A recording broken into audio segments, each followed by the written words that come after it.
Praise the lord. హల్లెలూయా. ప్రపంచ దేశాల శాంతి కోసం ప్రార్థన చేద్దాం. కొన్ని రోజులుగా చూస్తున్నాం, ఇరాన్, ఇజ్రాయెల్, అమెరికా తీవ్ర ఉగ్రత పరిస్థితులు, యుద్ధ వాతావరణం చాలా సీరియస్గా ఉన్నాయి. ఇలాంటి పరిస్థితుల్లో let us pray for the world and let us pray for the peace of Israel and Jerusalem. Iran చుట్టుపక్కల సుమారు 8 దేశాల మధ్య అటాక్స్ జరిగాయి. ఎన్నో ఎయిర్పోర్ట్స్ షట్ డౌన్ చేయబడ్డాయి.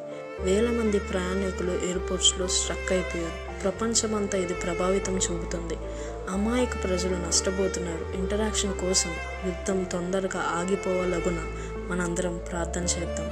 శాంతికర్తలై యుండువారు ధన్యులు అని మత్తయి సువార్త 5వ అధ్యాయం 9వ వచనంలో రాసి ఉంది. Let us pray for the peace and let us pray for the harmony.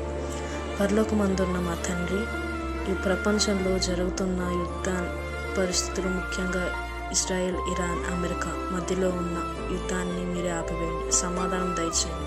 ఆ యొక్క ప్రజలను, బలహీనులను మీరు రక్షించండి, కాపాడండి. యుద్ధాన్ని మీ ప్రణాళికల చొప్పున ఆపివేయండి, సహాయం చేయండి. ఇజ్రాయేలు, యెరూషలేము నెమ్మది క్షేమం కలుగునుగాక. మీ కృపలో అనుగ్రహించండి. మీ సన్నిధి ప్రతి దేశం మీద ఉంచండి. నీ యొక్క కనుదృష్టి మా అందరిపై ఉంచి మమ్మల్ని మీ సన్నిధిలో జ్ఞాపకం చేసుకోమని యేసు నామములో అడుగుచున్నాం తండ్రి. ఆమేన్.